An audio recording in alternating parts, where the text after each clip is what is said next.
A gente tem um convidado hoje, aliás, já deixo o meu agradecimento especial a você, Paulo Otávio, porque são 2h30 da manhã na Alemanha e ele topou nos receber no Troca de Passes. Muito obrigado. Cara, você, muito mais do que a gente, deve ter se emocionado, né? Voltou a jogar bola, dando esperanças para o mundo inteiro. Parabéns pela vitória do Wolfsburg. Acho que queria começar te perguntando sobre a sensação mesmo de voltar a jogar e que você contasse um pouco para o telespectador do Troca como é que foi a experiência, se teve diferença no posicionamento, se foi tudo igual. Bem-vindo. Boa noite, Fred. Boa noite a todo mundo da bancada. Obrigado pelo espaço, obrigado pelo convite. Foi uma emoção boa, né? Acho que todo mundo estava esperando por esse dia, por esse momento. Acho que ficamos muito felizes por poder estar trazendo um pouco de entretenimento para as pessoas em casa, um pouco de distração neste momento difícil que está todo mundo passando. E falando do resultado, foi excelente para nossa equipe, né? Acho que não tinha como voltar melhor o futebol para a gente. Estamos vendo os gols da vitória do Wolfsburg sobre o Augsburg, jogo que aconteceu em Augsburg. Vamos mostrar mais uma vez os gols? Agora sim. O Wolfsburg vai abrir o placar com Renato Steffen, 1-0. E aí o time da casa, o Augsburg, que é sempre complicado quando joga por lá, deixou tudo igual com o Tin Jedvaj. Eu tô bom nas pronúncias hoje, eu tô errando tudo também, não sei, tô improvisando. O Tin Jedvaj empatou. E aí o Daniel Ginczek, e aí o Paulo vai poder me dizer se está certo a pronúncia do parça dele, aos 46 do segundo gol da vitória. Um gol que é importante, claro, em pontuação para o Wolfsburg, que é o 6º do alemão, mas mais do que isso, primeiro, está certa a pronúncia, Paulo? E segundo, como é que é o mundo inteiro assistindo vocês? Você mencionou isso, né? Trazer um pouco de emoção. Já imaginou que, assim, o campeonato alemão nesse fim de semana acho que teve a importância de uma Copa do Mundo. Todo mundo querendo ver um futebol em alto nível. É diferente para vocês, sem torcida, mas com tanto público? O nome do Guine é Daniel Ginczek. Acertei. Quase certo. Tá bom. Não tá ruim, não. Mas sim, o futebol, todo mundo tá olhando, o mundo inteiro assistindo. Ontem no almoço, antes da pré-eleição, tudo, eu comentei com o Kuhn, o nosso goleiro, eu falei para ele, putz, esse jogo, essa volta vai ser com uma Copa do Mundo, né? Vai estar todo mundo assistindo. Ele falou, realmente, vai ser com a Copa do Mundo. E ele já jogou a Copa do Mundo, ele falou, então tá tranquilo. Para mim ainda era uma novidade, né? Mas foi legal, foi muito maneiro. Depois do jogo, todo mundo mandando mensagem, dando os parabéns, desejando boa sorte nos próximos jogos. Isso foi muito legal, foi muito maneiro. Quem sabe esse sonho do Paulo disputar uma Copa do Mundo também não rola? Você cresceu muito na Europa, é muito novo ainda. Já tem 4 anos de experiência no futebol europeu, né, Paulo? Eu queria que você contasse pra gente sobre os protocolos. O que você achou de diferente? O que você achou, realmente isso é interessante? E o que você achou de estranho? Conta pra gente. Se sentiu seguro, né? Quer dizer... Se passou mais segurança. Conta pra gente um pouco sobre os protocolos.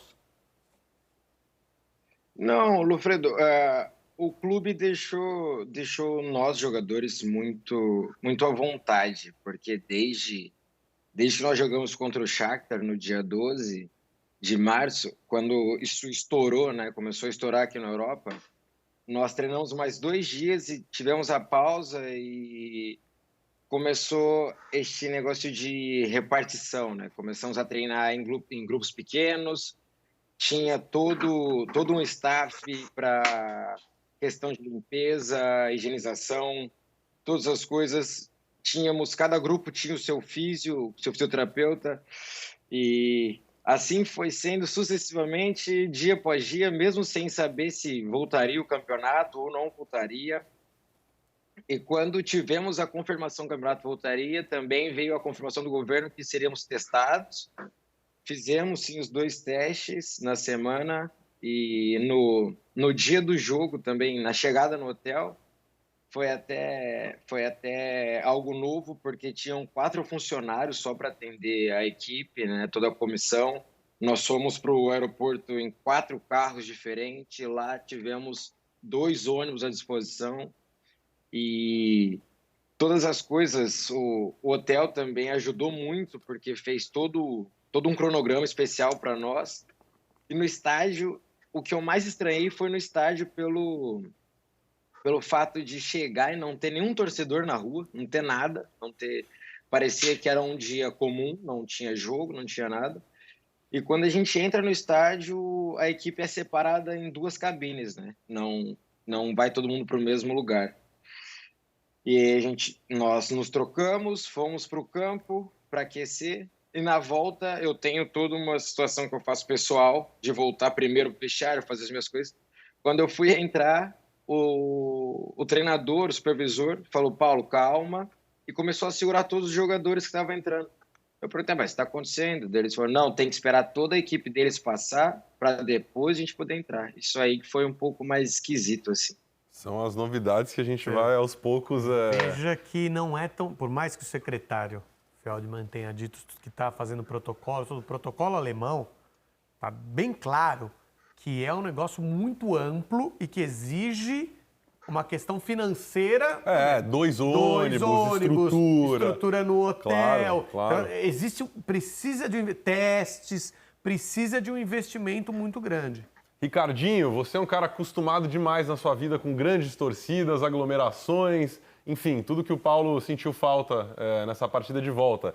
O que você gostaria de perguntar para ele? E, enfim, pontos negativos e positivos para você dessa ausência de gente, acho que ficam óbvios, né? Não dá para ter torcida, apesar de ser tão importante nessas horas. Tenha dúvida, Fred. Acho que as federações, no caso nós falamos com o Walter agora, e isso deve acontecer na Alemanha, na Itália, enfim, os responsáveis pelas ligas, né, pelas competições, realmente eles têm uma responsabilidade e um trabalho muito grande em relação a esse planejamento de retorno, de organização, porque envolve também televisão, patrocinadores, enfim, datas, é bem complexo. A gente viu o Walter falando aí, é bem complexo. Mas com relação ao Paulo Otávio, quero primeiro a confirmação dele de que ele foi revelado no Atlético Paranaense, aqui em Curitiba, né? Onde eu moro, passou pelo Curitiba, teve no PSTC, mas na verdade despontou na Tombense, né? Foi da Tombense que ele foi negociado para fora do país depois de uma Série C, em 2016. E um lateral de força. Quero saber da adaptação dele, sair daqui do Brasil para fora, né? O primeiro clube dele fora foi na Áustria, né? E depois, consequentemente, chegando na Alemanha, para um time da segunda divisão e agora num clube do Wolfsburg da primeira divisão. Queria saber a adaptação dele, esse crescimento profissional dele. Afinal, ele, como eu disse, foi revelado aqui pelo Atlético Paranaense. Sim, Ricardinho. Prazer falar com você. Meu primeiro jogo como profissional foi pelo Atlético Paranaense mesmo, em Curitiba, depois, consequentemente, Curitiba, Paysandu e Santo André. E aí venho despontar na Tombense, jogo estadual e saio para a Áustria. Quando eu chego na Áustria, é uma segunda divisão, campeonato austríaco, não é tão falado no mundo. Todos falavam para mim, perguntavam o que eu estaria realmente fazendo, mas foi muito bom que meu primeiro ano já saio campeão também. Nós somos campeões da segunda divisão, conseguimos acesso e eu saio para o Ingolstadt. Quando eu chego no Ingolstadt, daí é uma nova realidade, porque a segunda divisão do campeonato alemão também é muito, muito disputada. Não é vista no Brasil, mas é muito forte. A gente tem o exemplo do Hamburgo, que no ano passado não conseguiu acesso, esse ano também está brigando ainda. Então, eu precisei fazer 2 anos, no primeiro ano não tive tantas oportunidades, no segundo ano que eu consegui me firmar mais, e acabou despontando o interesse da equipe do Wolfsburg, que o treinador também foi o Glasner, que foi meu treinador na Áustria também. Isso me ajudou um pouco. E acho que a adaptação foi fundamental, porque todos os lugares onde eu passei aqui, nesses 3 clubes, né? No meu primeiro clube na Áustria foi fundamental um brasileiro, foi o Fabiano. Ele foi um pai para mim, praticamente. Eu saí de casa, saindo do Brasil com 21 anos, sozinho. E aí, consequentemente, em Ingolstadt eu encontro um paraguaio, Dário, que foi um irmão para mim. E aqui tem o William e tem o João Vitor. Então, a minha adaptação foi muito fácil, graças a esses brasileiros que passaram o meu caminho, né?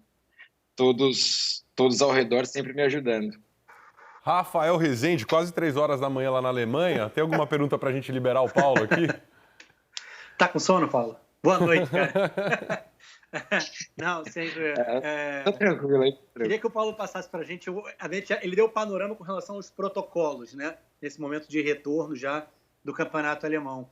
Mas há uma discrepância muito grande aqui no Brasil entre o que são ou o que é a movimentação da população, pelo que são as indicações atravessadas, né, que a gente recebe, principalmente do chefe supremo, do executivo, né, do nosso presidente. Então, é como se a nossa adesão ao isolamento, ao distanciamento não fosse a ideal. Então, o período que a gente está sem futebol é quase igual ao da Alemanha. O Paulo Otávio falou em parar de treinar ali próximo ao dia 15 de março, né, tendo jogado no dia 12. O futebol brasileiro para no máximo, uma semana depois, os grandes centros, né? Ainda tivemos rodada no final de semana. Mas a gente está falando mais ou menos de uma paralisação de 2 meses. A diferença é como a Alemanha como um todo enfrentou a pandemia e como o Brasil tem enfrentado. Então parece que a nossa distância é maior do que essa semaninha de diferença na paralisação. Então eu queria que ele desse um pouco do panorama do que foi o período do confinamento, o período do isolamento, como ele encarou e como ele viu, né, a responsabilidade do povo alemão em achatar a curva, em conter o contágio, para que essa volta fosse possível tão breve como ocorreu quando a gente está falando de 2 meses. Imagina aqui na nossa realidade no Brasil. Rafael, foi algo muito bonito se falando de nação, o que eles fizeram aqui. Quando começou mesmo essa situação na Europa, eu lembro que nós jogamos na Europa League fora de casa, na Suécia, e todos já se falavam, cuidado ao cumprimentar. E aqui tem a tradição de pegar na mão dos fãs depois do jogo.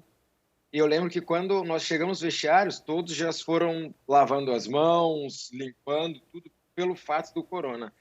E quando começa a pausa, quando começa essa situação do confinamento, não tinha ninguém na rua, você não via pessoas na rua, não via pessoas caminhando, que aqui eles têm muita tradição disso, você não via pessoas de carro, muito assim, e em Wolfsburg a cidade não é muito grande, então a concentração não tinha muito aqui, mas teve uma época que aconteceu algumas contaminações em sequência, num período curto de tempo, e as pessoas começaram ainda mais a se mobilizar, então ninguém ia para lugar nenhum.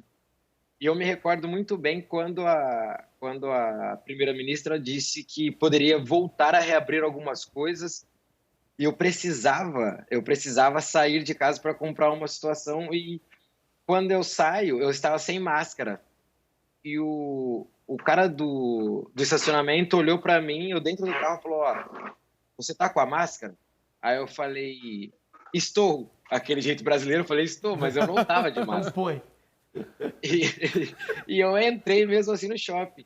Quando eu entro no shopping, eu fiquei com vergonha, porque estava todo mundo de máscara. E tinham poucas lojas abertas, somente um supermercado, umas outras lojas mais importantes.